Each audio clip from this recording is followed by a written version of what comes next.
Should really get that checked out. Cut me blowing my nose, but keep the yell. Keep the yell. It sounded like a wounded elephant.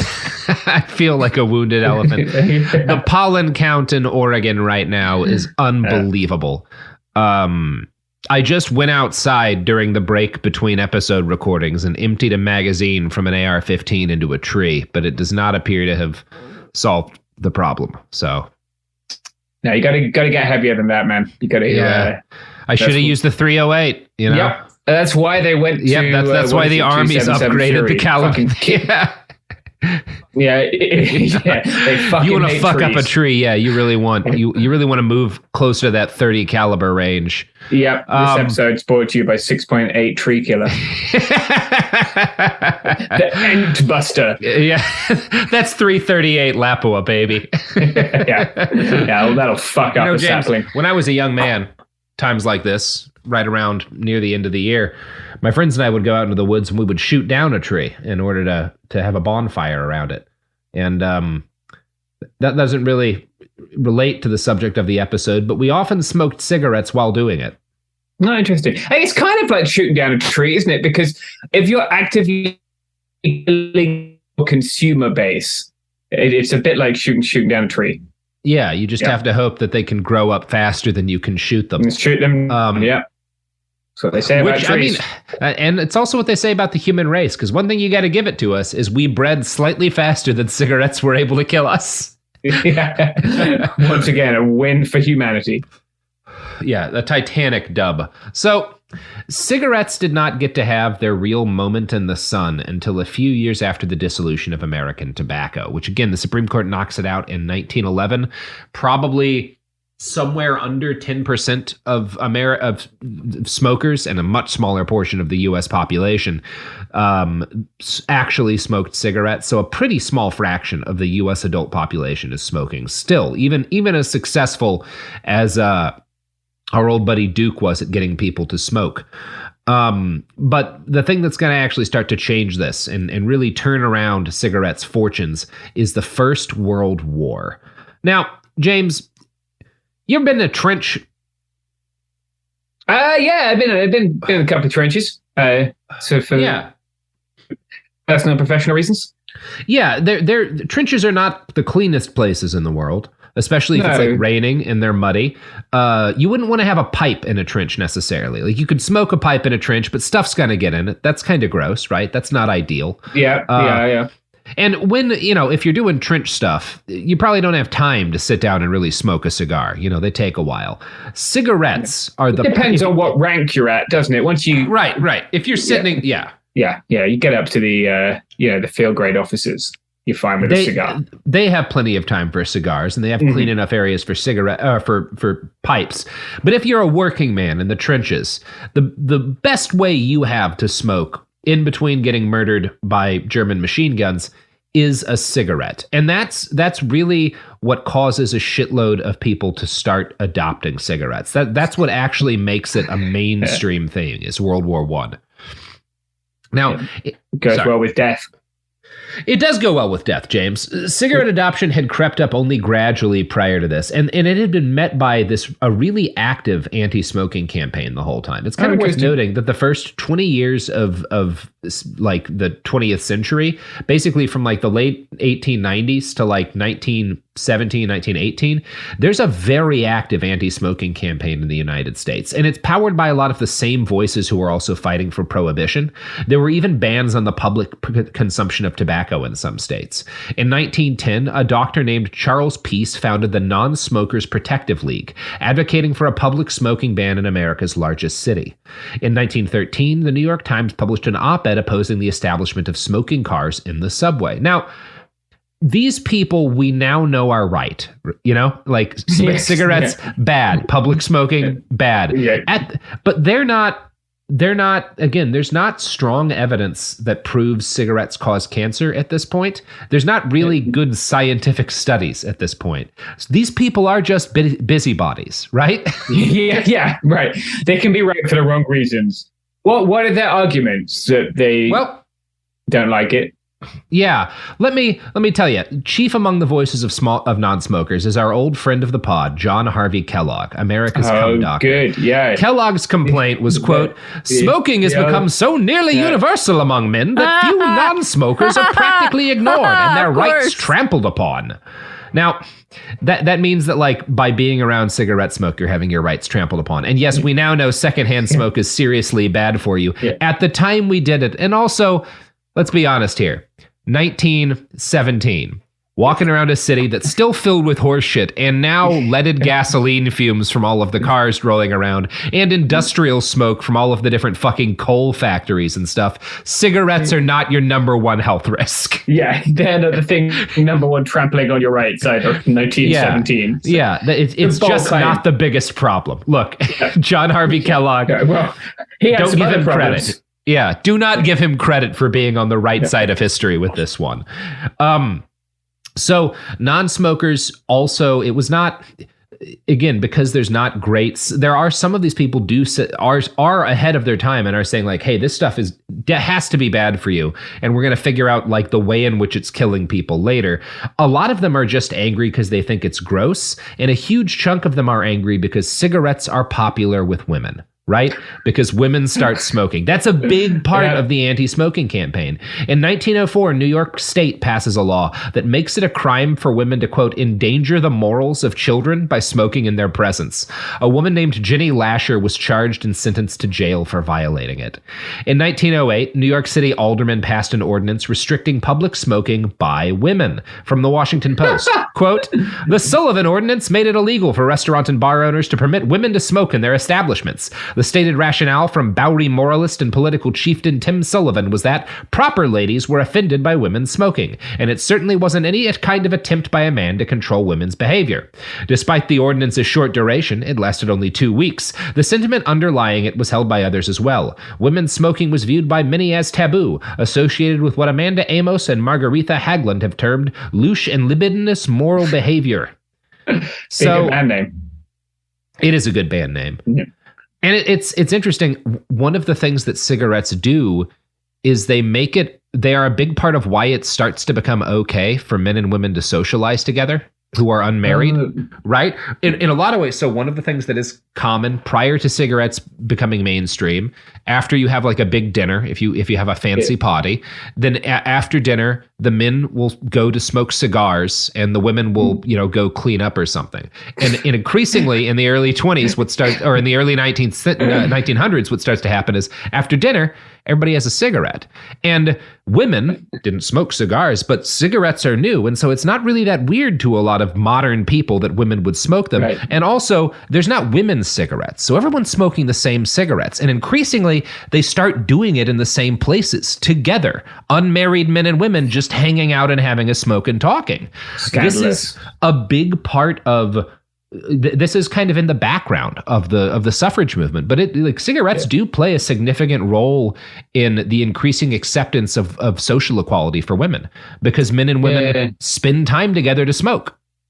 Yeah, it makes sense. Not a non-factor. Yeah. Yeah, it's definitely a time period when there's generally this change in gender roles, right? With women working in the First World War and like.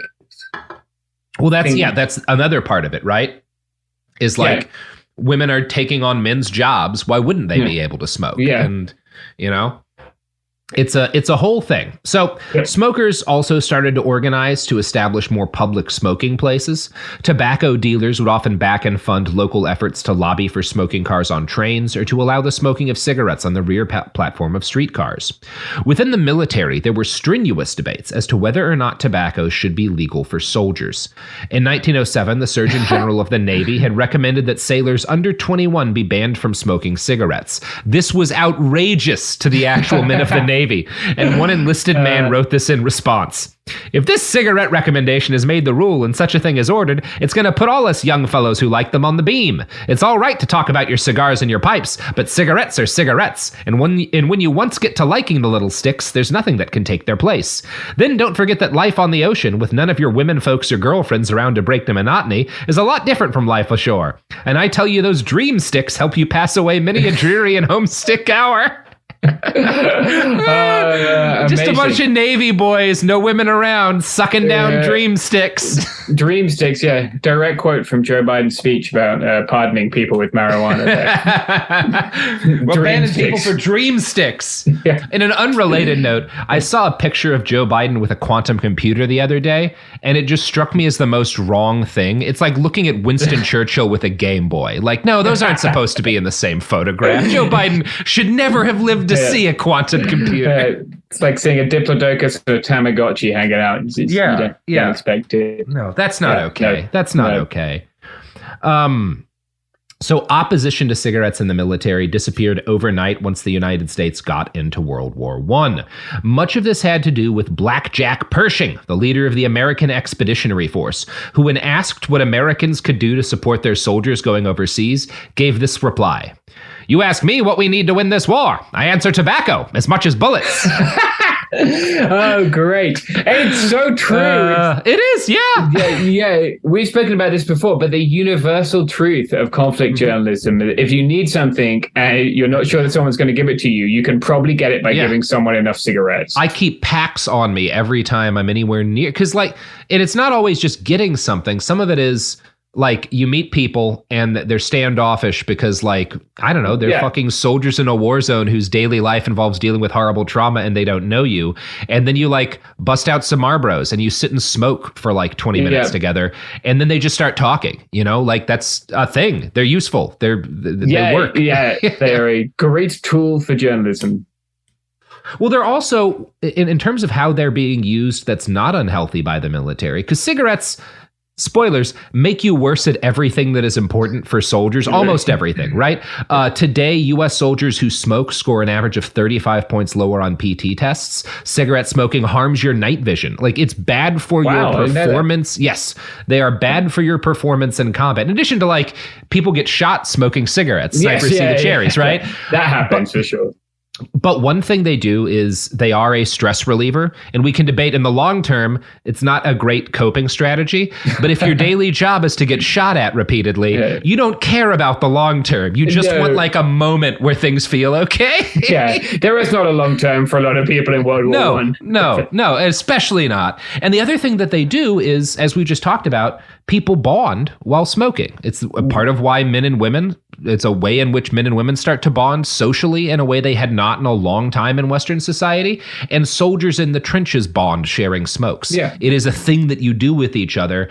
And you can't, number one, this is a thing I don't think the tobacco industry could have anticipated, because it's just a very human thing. And it's also, you can't fight this.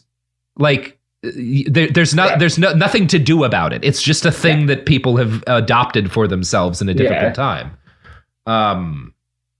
And so this is a problem for the anti-smoking people. Obviously, smoking, again, very bad for everything else that makes you be a soldier, but soldiers are not thinking about that in the times when they're smoking them. And in a lot of military planners' cases, like, they're also, it's hard to argue, even though you've got people who are in the medical profession for the military being like, these probably aren't good for people. It's hard to argue that, like, a guy who you're asking to run in a machine gun nest doesn't deserve to have like a cigarette. Yes. And, if you know America, you know that love for our military is basically the not so secret control lever for the American mind. So cigarettes had been controversial prior to World War I, but once we start sending men in the field and Pershing's like, we need cigarettes, organizations that had previously lobbied nationwide for smoking bans, like the YMCA, prior to World War I, the YMCA is a massive part of trying to ban public smoking. As soon as the war starts, they start shipping pallets of cigarettes to the battlefields. It's great. It's been a truth for so long. You can just put the support the troops stank on anything, and people will love it here. It's interesting. In the Cigarette Century, Alan Brandt writes, volunteers organized smoke funds to collect donations to assure that the troops had adequate supplies of cigarettes. The Sun Fund amassed 137 million cigarettes in a 2-month period. Tobacco may not be a necessity of life in the ordinary sense of the term, explained the New York Times, but it certainly lightens the inevitable hardships of war as nothing else can do. The National Cigarette Service Committee collected the names of soldiers without families to make sure they received cigarettes. Volunteers volunteers prepared packages for shipment to the troops under the auspices of groups such as the Army Girls Transport Tobacco Fund. Just so great. That's sweet. Yeah. Yeah, amazing. I'm sure these people were also dying of trench foot and would have really appreciated a new pair of socks. Yeah, socks probably also would have gone over well. Yeah, coat. I don't know. I mean, I assume the military was already attempting to provide those things. It is new that you would provide cigarettes as the military. Yeah. So in the early days of the war, the U.S. war effort, I should say, the fact that most aid organizations in Europe provided cigarettes to soldiers for a fee, often substantial, regularly made the news back home. Soldiers are like, we're paying as much for a cigarette at the front as we have to pay back at home. That's kind of fucked up. Now, donated cigarettes were only able to solve a small portion of this problem. 139 million cigarettes is not a lot. If you know anything about cigarettes, that's not very many. Sounds like a lot. It is not.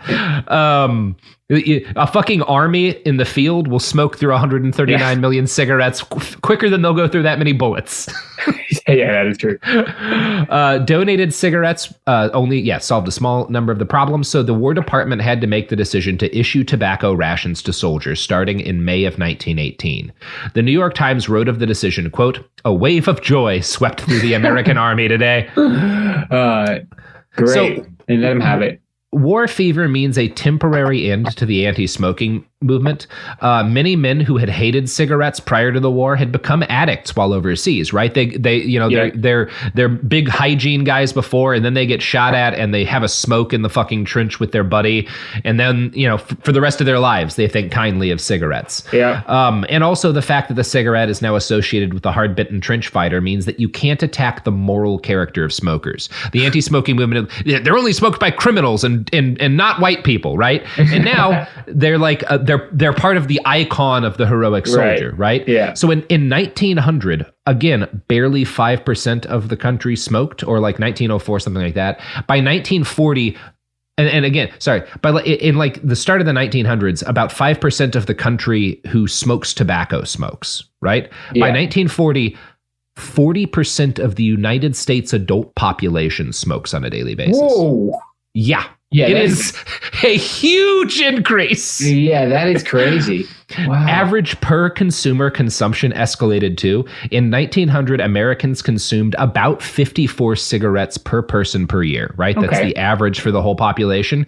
In 1963, Americans consumed 4,300 cigarettes per year. Jesus Christ! I was not expecting that. That is so many cigarettes. Yeah, it's 4,300 per. Jesus Christ. That's quite a few cigarettes. Yeah, you're really upping the intake there. Though they're going to get through those Pokemon card collections now.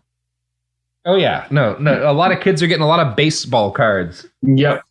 Those numbers are driven up by all of the 11-year-old smoking 12,000 cigarettes in a year. Smoking 4 cigarettes at once. Just burning through an entire carton in a day. Yeah.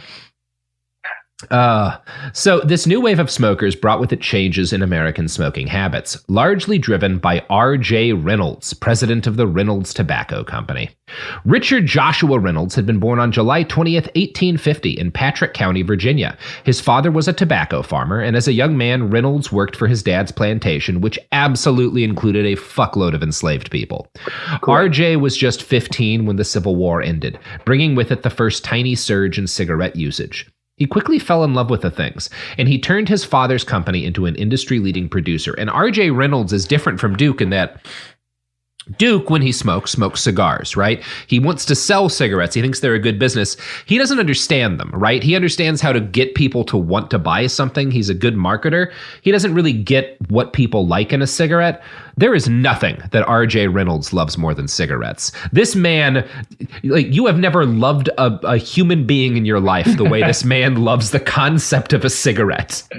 He is such a cigarette lover that he attempts to avoid getting into Duke's tobacco trust, right? He has his own way he wants to do things. He doesn't want to get involved in this trust. He wants to sell his cigarettes the way he wants to. He actually gets forced by Duke into the trust because Duke uses shady methods to buy 2/3 of Reynolds Tobacco's stock to force the company into American tobacco. And despite this, R.J. Reynolds refuses to work with Duke. And he even secretly helps the U.S. government build an antitrust case against American tobacco. When the Supreme Court broke the trust, Reynolds had one goal: to fuck over Buck Duke and his company. In 1913, he created a new cigarette, which featured a mix of American and Turkish tobacco to create a blended cigarette. He called this new cigarette the Camel. Oh, there it is. Camel cigarette. Why did he choose Camel? Because it's Turkish tobacco. I see. Yeah. You know, Turkey, camels, two things that are definitely famously constantly associated with each other. Just imagine how much better it would be if he just called it the turkey. The turkey, right. Yeah, because angry Turkish nationalists love the fact that those two things are sort of they sound the same, but they mean different things. He should have called it the Greek and then had just a drawing of the Anatolian Peninsula on it. They'd be banned there to this day. Yeah, there would have been more wars in 20th century Europe. I'm going to quote now from the Cigarette Century. To help distinguish it from its competition, Reynolds offered no promotions. Smokers realize that the value is in the cigarettes and do not expect promotions or coupons, he explained. Against Duke's earlier advertising devoted to these now traditional promotional devices, Reynolds went modern. Reynolds committed unprecedented advertising money to promote this single product, creating a national campaign to make the Camel cigarette a truly national brand. In 1914, newspapers throughout the country ran ads several days in succession that announced simply, "The Camels are coming." They were followed by a second wave of ads proclaiming, "Tomorrow there will be more in this town than all of Asia and Africa combined." Creating such expectations and their fulfillment would become a central technique of modern consumer advertising. The third ad portraying the Camel cigarette package read, "Camel cigarettes are here." This advertising campaign, and here the term campaign appropriately reflects the strategic technique, met with unprecedented success. Well, look at that. Yeah, smart man. Yeah, it is like an iconic brand. Like, I think cigarettes, like, I don't know, there aren't many brands that seem to like be as iconic as cigarette brands and as global. And and this is the start of that part of it, right? Because cigarettes have started to go viral in this, but not necessarily on a brand basis, right? You do have kind of some of these early brands, but they all, like, every tobacco company has a bunch of different brands and they sell different ones in different regions. Yeah. Reynolds is the first guy to be like, no, not only do I want my company to be the biggest, I want this one specific kind of cigarette to be everywhere. Yeah. So when World War I ended, Camel accounted for more than 30% of the U.S. cigarette market.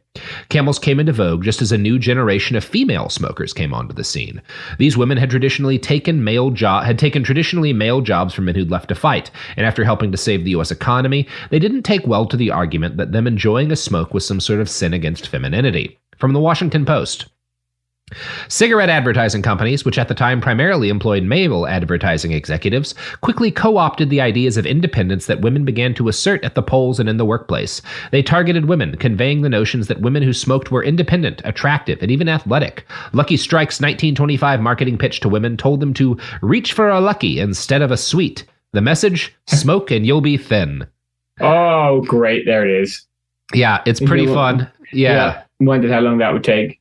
And this is, number one, one thing that starts to happen in this is a whole new generation of extremely skinny female models starts to become popular because of this Lucky Strike ad campaign.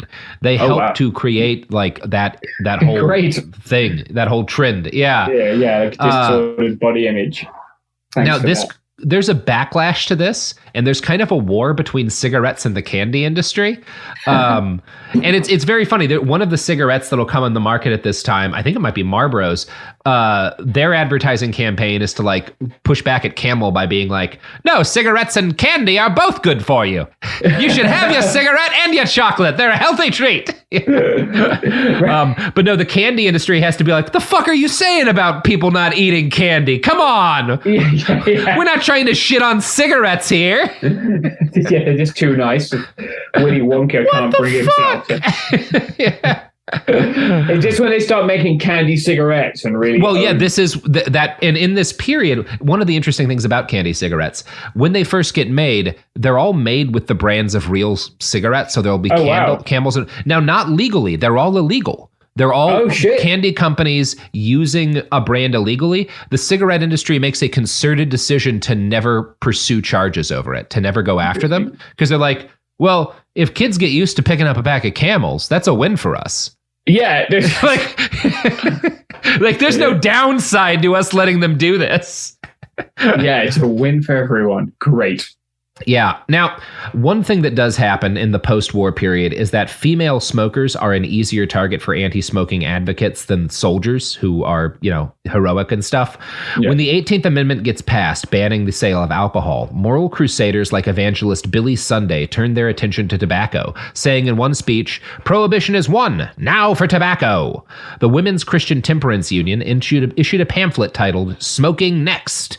The first success in this wave of the anti-smoking movement came in Utah, which banned the sale, giving away, or other exchange of cigarettes. The bill's advocates included the WCTU and the Mormon Church, both of which emphasized the moral risks of letting women be seen smoking. Senator Edward Southwick, who wrote the bill, quoted U.S. Surgeon General Hugh Cumming, which was his real name, as saying, "If American women generally contract the habit, as reports now indicate they are doing, the entire American nation will suffer. The physical tone of the whole nation will be lowered. This is one of the most evil influences in American life today. The habit harms a woman more than it does a man." Great. Thanks, Hugh. Yeah. Blessed Hugh with Cumming. A wonderful name and intellect. Yeah. Real smart guy. Real cummer, Hugh. Yeah. There were other names he could have been cursed with, which could have his first name could have been worse. But yeah. But there we are. But you know what will make you come, James? Please enlighten me. The sponsors of our podcasts, not their products, which are asexual, but the actual people who run and own stock in the companies. Okay. Anytime you ask for it. That's good to know. That's a promise. Yeah, I'll put that in the old context book. Mm-hmm.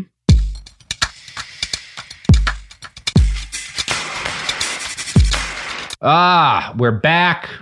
We're talking about cum. Every time I talk about cum on this show, somebody gets up in the subreddit and they're like, "I wish they wouldn't make juvenile jokes about cum. It's not very funny." It's exceptionally funny to make juvenile jokes about cum. I am never going to stop making jokes about cum. And I'm never going to stop telling people that when Mitch McConnell comes, all that exits his penis is a mix of dry scabs and spider legs. That, while not juvenile, is still funny. It's funny and true, it's James. Exceptionally funny. Yeah, it's true. And he can sue us over it. We'll take him to court. Mm-hmm. Show us the evidence, Mitch. Yeah. Show us the evidence, Mitch. Show us the evidence that when you come, the dry scabs exiting your urethra don't make a sound exactly like crabs scuttling on a soapstone bed. Prove it to me. Prove it to me, Mitch. I'm now physically unwell. Would you like a cigarette?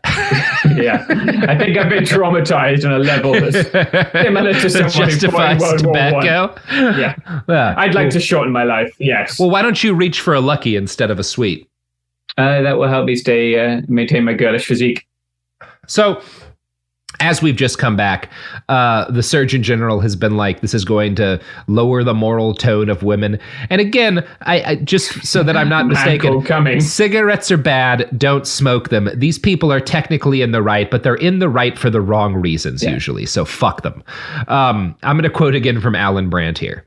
Another supporter of the legislation noted that the fingers of our girls are being varnished with the stains of those harmful little instruments of destruction.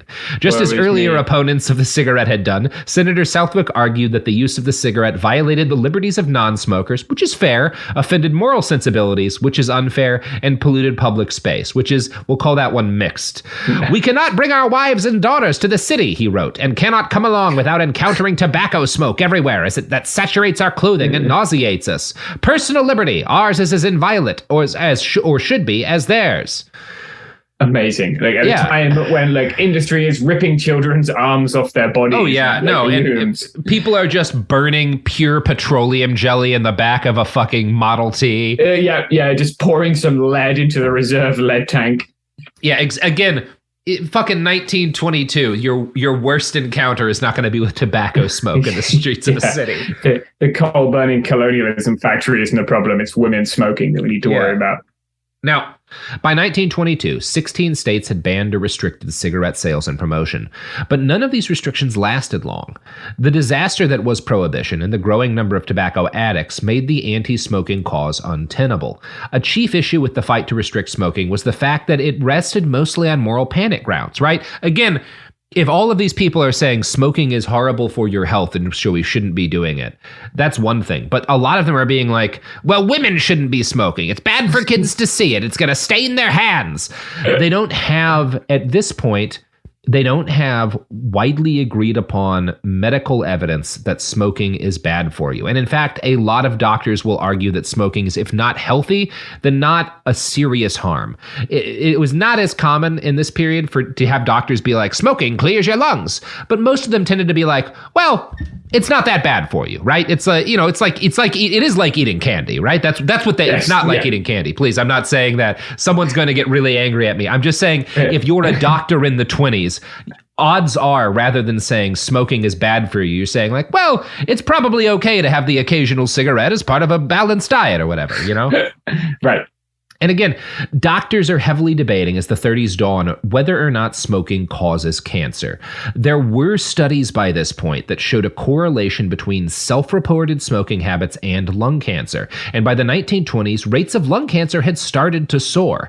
Given all of this, it might seem easy to prove a link between cigarettes and lung cancer, but it's not. All you've got in the 20s is that there's a correlation between the two. But obviously, cigarettes aren't the only thing that's been introduced to modern life in the early part of the 20th century, right? There's cars now, suddenly. People are getting a whole bunch of different medications that didn't used to exist. All sorts of shit is around that just wasn't before. So how do you know? Think about this. How can you prove, if you're just a dude in 1922, that the thing causing lung cancer in your friends is the cigarette and not the car or the fucking fluorescent light bulbs, right? Like, you don't know. There's not evidence at this point, you know?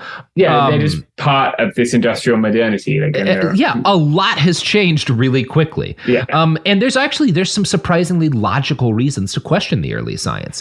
One doctor and critic over fears of cigarette use, one of the guys who's arguing against the people saying that lung cancer and smoking are correlated, one of the things he says is that, like, well, when we get lung cancer patients, they have a tumor in one lung or the other. Very few of them have tumors in both lungs, but when you smoke, the smoke is drawn into both lungs equally. So if smoking is causing lung cancer, why wouldn't it be causing it in both lungs at the same time? Obviously, we know that that's just the way cancer works, right? But again, based on the knowledge at the time, that's not a bad point to make, right? He's wrong, but you can see how a person who is not like in the pocket of big tobacco could make that mistake. Yeah. His reasoning is not inherently unsound, right? He's wrong, but not because he's like, again, later all the scientists on the other side of this will be doing something fundamentally dishonest. These are just people trying to understand the human body in a period in which we don't have that much information about it. Other scientists would argue that the rise in lung cancer was attributed to the fact that life expectancy had risen a lot in the first quarter of the 20th century. People were getting more weird cancers, they argued, because people were living longer. Maybe lung cancer has always been normal once you hit a certain age, and we just didn't have that many people reaching it, you know? Yeah, makes sense. Again, these are not inherently illogical arguments. Now, there were, however, doctors early on who figured out what was happening, who knew and who put together that there was a link between smoking and lung cancer, but it took data a long time to catch up with that. For one thing, epidemiology is in its infancy in this period of time. The first small batch studies, and by the late 20s, we have studies that show a correlation between smoking and lung cancer, but there's no control group. So all they show it, so there's no group of people who don't smoke to see what their lung cancer rates are, because that's not a normal part of medical science yet. They're starting to do that. They're figuring out like, oh yeah, you should have fucking control groups in your medical studies, but it's not the thing that you just do de rigueur at this point in time. It becomes it partly as a result of this research. And in fact, there's a 1928 article in the New England Journal of Medicine in which that points out like, It shows a link between smoking and lung cancer, but it also points out that their study and other similar studies are of little value without similar studies on individuals without cancer, without control groups, right? So part of why that becomes more common in this period is scientists trying to figure out if there's a link between smoking and lung cancer. The scientists who write that 1928 study, Herbert Lombard and Carl During, carried out their own small 200-person study with a control group. And this is the first good quality study we have that shows lung cancer it shows a bunch of things. Number one, I shouldn't say shows, it suggests a bunch of things. Number one, it suggests that lung cancer is not a contagious disease, which how would you have known that, without scientific data? You don't know that people aren't giving it to each other, right? That it's not some weird thing that people got when they started walking in the Amazon or whatever, right? How would you know? They know or at least the data suggests that it's also, there's not a correlation between lung cancer and low quality housing, which was another thing people didn't know. Is it's something about the way we insulate our homes, They also find out that it's not associated with constipation, which was a thing that some and again, we can laugh about that, but how would you know if you didn't do the study? One of the primary damning thing the study finds is that self-reported heavy smokers are 27% likelier to get lung cancer. This is the first scientifically solid evidence linking cigarettes to lung cancer. Now, 200-person study with a 200-person control group, that's not definitive, right? That's enough to justify further research, sure, but that's not a huge study. The 1930s are where we're going to see the first attempts on a large scale to document the relationship between cigarettes and cancer. The impetus for this research actually comes from one of the few industries that can rival big tobacco for sheer evil, the insurance industry. They are the people who are going to, because they see this early research and they're like, wait a second, we're paying a shitload of money out on all these fuckers dying of lung cancer. If cigarettes cause it, we need to be charging people more if they smoke, right? They're doing it for evil reasons, but it is important research. King Kong versus Godzilla. Exactly. So one of the chief drivers of this is a guy named Frederick Hoffman, who is a statistician at Prudential. And Hoffman notices in 1931 that a lot of fucking life insurance policies are being filled for dead lung cancer patients. If smoking was the cause, then again, you're going to need to restructure the way premiums work. A lot of money is at stake, which is obviously what interests Prudential. They don't care about the cost of human life. So the thing that Hoffman notices is that in 1915, the lung cancer rate stands at about 0.7 people per 1,000 people, right? About 0.7 people per every 1,000 in the population are likely to get lung cancer. By 1920, it's risen to 1.1 per 1,000. It's 1.6 per 1,000 by 1924 and 1.9 per 1,000 by 1928. That means in 13 years, the rate of lung cancer has nearly tripled. Whoa. Now, Hoffman is not bound by the ethical constraints of a doctor, right? He doesn't have to wait until he has really good data to be like smoking causes lung cancer. He sees this, he puts two and two together, and he becomes the first prominent figure to publish a claim that tobacco use is associated with a heightened rate of cancer and early death. And he's doing it again to warn insurance companies. A new wave of studies follows, and as the 1930s gives way to the 40s, the tobacco industry keeps a worried, watchful eye on this emerging science. They also start exploding their advertising budgets in order to kind of make up for the increasing talk in the background about maybe cigarettes aren't so great for us. In 1911, prior to the bust of the American Tobacco Trust, the entire cigarette industry profited about $13 million a year. By 1918, the big five tobacco companies were spending more than $13 million every year just in ads. In doing so, they'd helped create the very language of American culture. And I'm going to quote from a write-up in the Journal of Marketing Theory and Practice by Richard Pollet. Cigarette sellers were among the most enthusiastic pioneers in the use of network broadcasting for coast-to-coast advertising. By 1930, American Tobacco, Brown and Williamson, P. Lorillard, and R.J. Reynolds were all buying network radio time. There has been no greater enthusiast for radio broadcast advertising than George W. Hill of the ATC, whose business for the first 5 months of 1930 surpassed all records. The company sponsors the Lucky Strike Dance Orchestra in 3-hour broadcasts each week. Lucky Strike sponsored many radio comedies celebrities in musical shows, such as Jack Benny and the Kay Kaiser College of Musical Knowledge, and the best-known and longest-running popular musical shows, Lucky Strike's Hit Parade. This show started in 1928 and ran into the 1950s on television. It featured teen idol Frank Sinatra when he was launching his career. So popular was this show in 1938 that a sweepstakes promotion offering free cartons of Luckies for the names of the 3 most popular tunes drew nearly 7 million entries per week. Wow. The Lucky Strike Hit Parade was the first show to rank popular music releases on an ongoing basis. This is where we get the top 40. The entire structure of the musical industry comes out of Lucky Strike's Hit Parade. Excellent. Yep. Yeah. So they gave us all those crappy Christmas #1 singles. And it seems like podcasts, more or less. Yeah, and podcasts. We all owe a debt to Lucky Strike. Yeah, every time you read a dick pill advert, just think of Lucky. Well, in more ways than one, actually. That's an unfortunate coincidence. Let's all give the good folks at Lucky Strike a solid. Go out and pick out a pack right now. Now, you don't have to smoke it. Give it to a kid. You know, they love to smoke. Yep. Sophie, what? I'm done with my script. I'm throwing to ads now. I'm throwing to ads like the good men at R.J. Reynolds and Lorillard and the other greats of the tobacco industry taught me to, Sophie. I'm honoring our ancestors.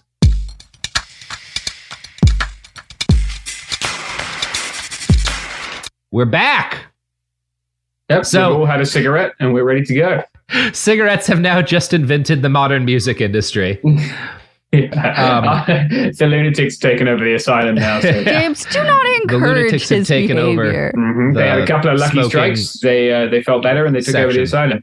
Yeah, that is a lucky strike, if you ask me. Yep. So the need to capture smokers young, because market research had shown that people tended to be brand loyal, also helped to create the modern conception of ad demographics, right? Advertisers start learning how to differentiate and split. The idea that like the 18 to 35 males is like the most valuable ad, that comes out here, right? Oh, wow. And it's because like that's when you got to get them fuckers smoking, right? Yeah. Earlier if possible. Yeah. 11 to 18 is really the key. Ideally, like 11 or 12. They advertise a lot in colleges, and it leads tobacco companies to steer more and more towards funding children's entertainment. This starts with the comics pages. A syndicated weekly pop collection called Puck is like massive for cigarette ads. But as Pole writes, it quickly expanded beyond that. Quote, in the 1950s, many brands used cartoon trade characters in their advertising. The ads on Lucky Strike's Hit Parade for a while featured a cute animated character called Scoop, who, through the then impressive technical feat of superimposition, appeared on screen with the show's star, Dorothy Collins. So that's where we get Who Framed Roger Rabbit, motherfuckers. Cigarettes taught us how to do that. Yep. Great. It gave us Avatar.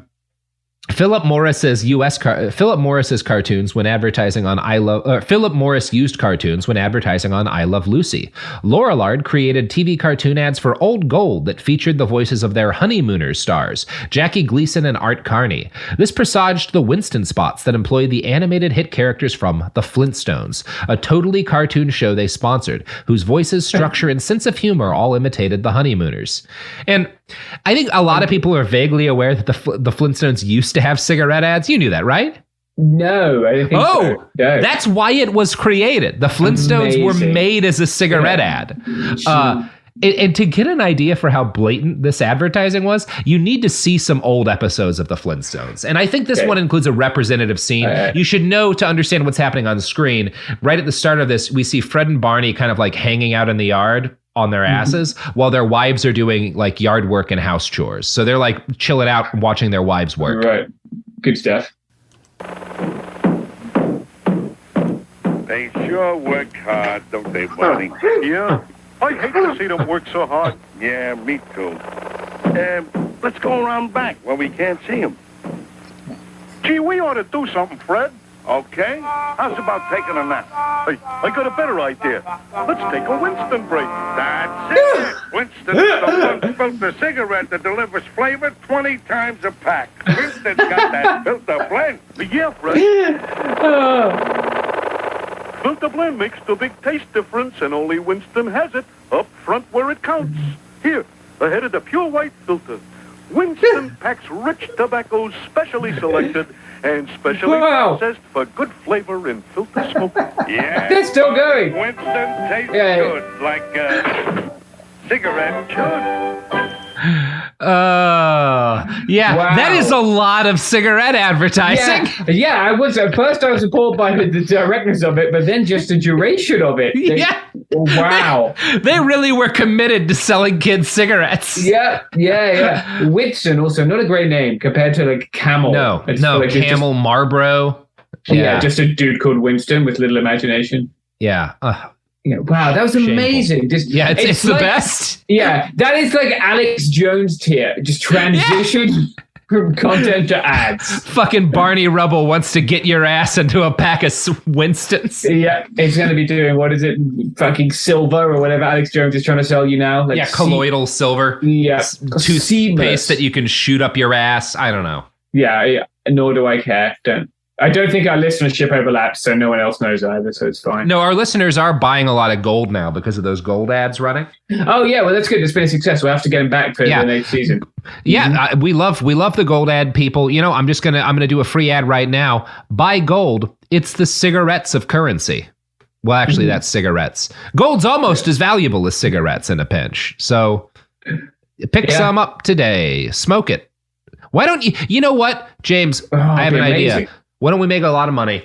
We get cigarettes, grind up gold into them, pour gold flakes into the cigarettes, and then sell them to rich assholes who have TikToks. Yeah, there's like a thing, isn't there like a vodka or something that has gold flakes in it? There's a couple of liquors that have it. Yeah, you may perceive it as unnecessary, Sophie, but I need to signal so many gold, unnecessary gold things in food. You know how there's... I'm not doing... You know what is I necessary? Robert getting back to the script. Pour out some gold liquor and... yeah. All right, I'm back. Wrap a cigarette in gold foil. There was no gold, but I've got my glass of lead vodka here, and I'm good. So during the late 40s to the early 50s, the science coming out about cigarettes and cancer starts to look worse and worse. The R.J. Reynolds Company launches a new campaign for Camel cigarettes in 1946, centered around the slogan, "More doctors smoke Camels than any other cigarette." For the next 6 years, this is their main advertising push for 6 years. The dentist and toothbrush thing with cigarettes, amazing. Great. Yeah, absolutely. Yes, the cigarette that 9 out of 10 doctors recommend. Reynolds backs up their claim that more doctors smoke Camels than any other cigarette with surveys that they said had been conducted by, quote, 3 leading independent research organizations. Now, they don't name these organizations. One representative ad claims that a survey of 113,597 doctors from, quote, every branch of medicine had shown that Camels were the brand most often smoked by doctors. Yeah, well, that's what you want. It's the cigarette that your podiatrist chooses. Yeah, exactly. Really. Yeah, I want to know. Yeah, nobody knows what you should be smoking better than a fucking proctologist. That's who's got it down. Yeah, as an obstetrician. My urologist chooses Winston's. Yeah, that would be quite funny. Boy, women seem to really want a cigarette after giving birth. Probably good for you. Yeah. Okay. Why not drink? So R.J. Reynolds assured customers that this survey, which totally existed, was an actual fact and not a casual claim. And their competitors were all doing the same thing. American Tobacco President George Washington Hill contracted the legendary ad executive Albert Lasker and tasked him to come up with a reason why customers should smoke his cigarettes. And I'm going to quote now from a write-up in the American Journal of Public Health. With no real scientific evidence to back their claims, American Tobacco insisted that the toasting process that Lucky Strike's tobacco underwent decreased throat irritation.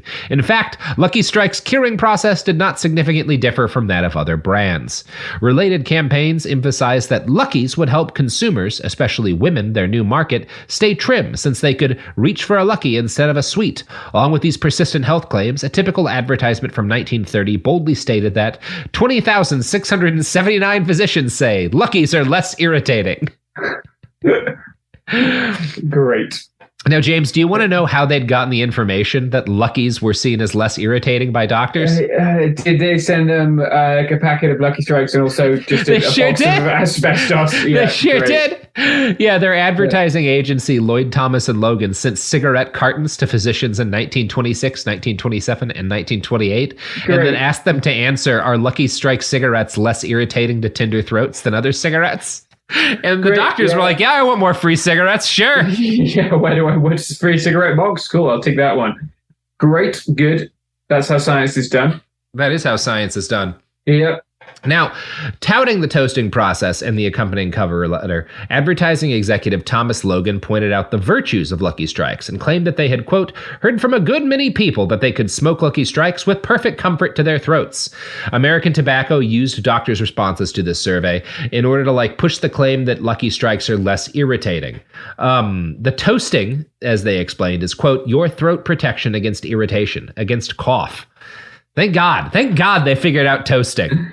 Otherwise, these cigarettes might really hurt people. Yeah. You got to toast them. That's how you just pop a couple of cigarettes in your toaster. Yeah, in the morning, and no cancer for you. So self-reported adult smoking peaked in the early 1950s at about 45% of the population. Wow. Big Tobacco's ploy to buy up doctors had worked for a while, but in late 1953, the first irrefutable studies linking lung cancer to tobacco use were published, to tremendous public interest. Major peer-reviewed journals studies had tied not just cancer, but cardiac disease and serious respiratory illness to smoking. The situation was serious enough that the head executives of the big five tobacco companies all came together in December of 1953 to figure out how to respond to this news. They picked the Plaza Hotel in New York City as the place to map out their strategy, and it is possible that no other location in the United States, including the Pentagon, has been used to make plans that ended with a greater death toll. The master of the moment was John W. Hill, president of the biggest PR firm in the country, Hill and Knowlton. Now, John had been born in Indiana in 1890. He'd spent most of his early career working as a journalist. He's a journalist for 18 years, working his way up the ladder to become an editor and a popular columnist. In 1927, he blazed a trail that generations of soulless hacks would follow, and he decided to start a PR firm. By the time 1953 rolled around, it was the largest PR firm on the planet. Hill was worth the money, and in that hotel conference room, he laid out the bones of what would be known as Plan White Coat. The basic idea was to create an industry-sponsored research entity, a think tank of scientists funded by tobacco money, but ostensibly independent. This would allow Big Tobacco to claim they were taking fears of lung cancer seriously, while also providing them with disinformation to muddy the waters by painting the existing studies as insufficient. Amazing. I'm going to quote, it's awesome. It's so good. Yeah. And no one's ever done it since. This is not the thing that's going to end all life on this planet. No, Hill did not just build the apocalypse bomb. Yes, Jesus Christ, Wow, they've given us everything from Pokemon cards to fucking climate change. It's incredible. Cigarettes are amazing, James. Yes. Wow. Yeah. They are something. One of the single most important inventions in the history of the planet. Yeah, God. And people die of starvation, and here we are. We've made a cancer stick, and we've created new and exciting ways to lie about it. It's amazing. It's so cool. Capitalism, who can fault it? God, what a great product. I'm going to quote now from a 2012 article in the American Journal of Public Health. The industry had supported some individual research in recent years, but Hill's proposal offered the potential of a research program that would be controlled by the industry, yet promoted as independent. This was a public relations masterstroke. Hill understood that simply giving money to scientists through the National Institutes of Health or some other entity, for example, offered little opportunity to shape the public relations environment. However, offering funds directly to university-based scientists would enlist their support and dependence. Moreover, it would have the added benefit of making academic institutions partners with the tobacco industry in its moment of crisis. Hill and his clients had no interest. Hill and his clients had no interest in answering a scientific question. Their goal was to maintain vigorous control over the research program, to use science in the service of public relations. Although the tobacco executives had proposed forming a cigarette information committee dedicated to defending smoking against the medical findings, Hill argued aggressively for adding research to the committee's title and agenda. It is believed, he wrote, that the word research is needed in the name to give weight and added credence to the committee's statements. Hill understood that his client should be viewed as embracing science rather than dismissing it. Now, again, Hill's a journalist, right? That's part of how he's able to do this. He understands how to communicate. He understands how people read things. One of the first things he emphasized to the industry leaders was that they had to stop competing with each other, trying to move cartons by convincing customers that their smokes were more soothing or healthier than the others. This was bad, right? Arguing like Lucky Strikes are healthier than Marlboros is bad for the whole industry, so we have to stop it. The key to surviving this, Hill told them, was collective action, and one that looked like a commitment to public welfare while actually doing everything possible to harm public welfare. The Tobacco Industry Research Committee was formed in 1954 and announced its existence with full-page ads in more than 400 newspapers. This ad, known as the Frank Statement, claimed that tobacco companies were deeply concerned about the welfare of their customers and would pursue any end to get to the bottom of this whole tobacco equals cancer thing. Quote, "We accept an interest in people's health as a basic responsibility, paramount to every other consideration in our business. We believe the products we make are not injurious to health. We always have and always will cooperate closely with those whose task it is to safeguard the public health." That's good. Great. Yeah, sure. Very honest, very straightforward. So, despite these high-minded claims, the TIRC's agenda was laid out by Hill before he consulted a single scientist. The executive director of the organization, W.T. Hoyt, had no scientific background. His previous job had been selling ads for the Saturday Evening Post. Within his first few months of operation, Hoyt and other executives of the TIRC put out a statement directly responding to studies that purported to show a link between cigarettes and disease. "It is an obligation of the Tobacco Industry Research Committee at this time to remind the public of these essential points. 1. There is no conclusive scientific proof of a link between smoking and cancer. 2. Medical research points to many possible causes of cancer. And 3. The millions of people who derive pleasure and satisfaction from smoking can be reassured that every scientific means will be used to get all the facts as soon as possible." Great. Yeah. This is going to go well, James. It's going to go really well. Yep, I can see this ending well. So the first scientific director appointed to the TIRC was Clarence Cook Little, an extremely prominent biologist and geneticist who had become extremely prominent because he was a popular eugenicist. Good. Yeah. Fucking magnificent. Now, it's really funny because Cook, the reason he believes that cigarettes, because he truly believes that the people who connect them to cancer is wrong, because he believes that lung cancer is genetic. So it can't be caused by an environmental factor like inhaling 4,500 cigarettes a year. It's gotta be something to do with the fact that certain races are more likely to get cancer. Oh God. It is one thing you gotta say, for a racist, this guy probably killed more white people than any other racist. Yeah, he does drop a lot of white folks. Yeah, accidentally based. Well, he drops everyone else too. Yeah, true. Maybe not. Maybe. Unlike him, cigarettes don't discriminate. Yeah. Oh dear. God, they really have become a magnet for the shittest things in humanity. It is incredible how many terrible. Yeah, it's amazing. Yeah. What's going to happen next? They're going to stand with the TERFs or something. Cigarettes. We just don't like queer people. Yeah. Okay, I tell you, it's probably in the Harry Potter book somewhere. Mm-hmm. Yeah. In 1954, the TIRC's budget was around $1 million, nearly all of which went to Hill and Knowlton and various ads rather than actual science. But by 1963, the TIRC was giving out close to $1 million in grants.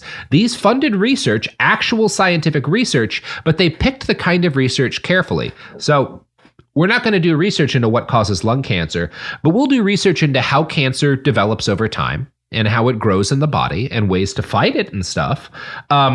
And this is important stuff, so they can keep coming out with these studies funded by TIRC money that are real studies, but none of them happen to look into whether or not smoking causes cancer, right?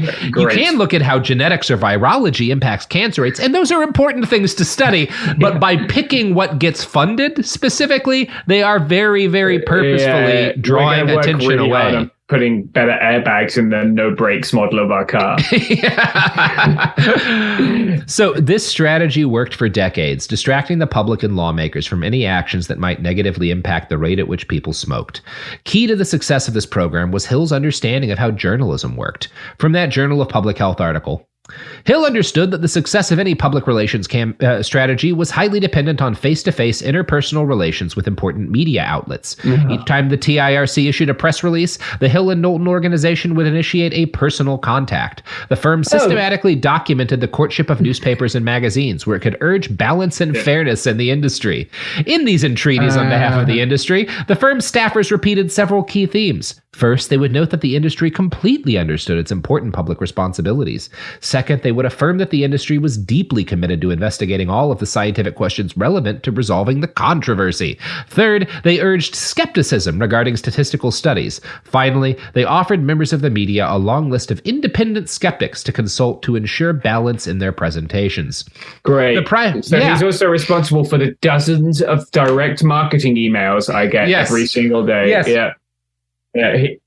Great. Right, now I'm personally aggrieved for this motherfucker. Yeah, cigarettes created everything. Yes. The primary independent skeptic, of course, was the TIRC's Little. That's the eugenics guy. Yeah. Given the penchant of the press for controversy and its often naive notion of balance, these appeals were remarkably successful. Hill and Knowlton expertly broadcast their arguments, typically not based on substantive research of any kind, of a small group of skeptics, as if their positions represented a dominant perspective on the medical science of the cigarette. In this sense, the public relations campaign advantaged two critical pieces of mid-century media practice. First, journalists favored reporting on controversy. Second, by providing opposing positions as if they were equal, they affirmed their commitment to balance. That's right, baby. That's right, baby. For fuck's sake. Why? Piss off.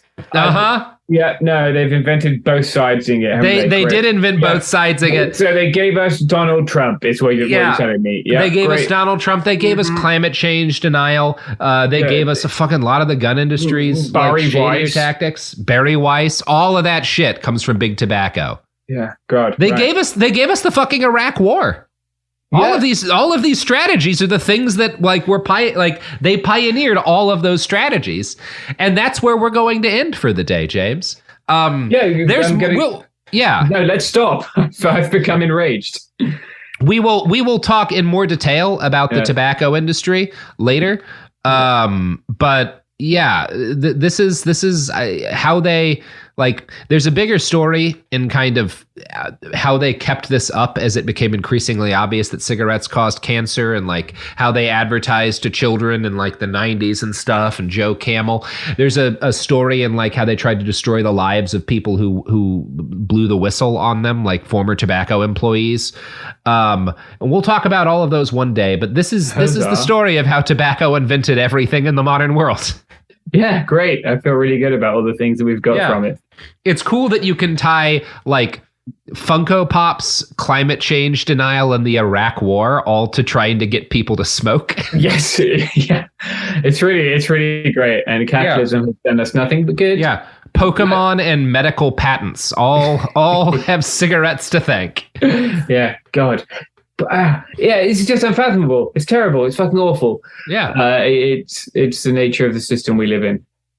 Maybe change it. It's the nature of the system we live in part because of cigarettes. Yeah. Great, good. Maybe consider a different system.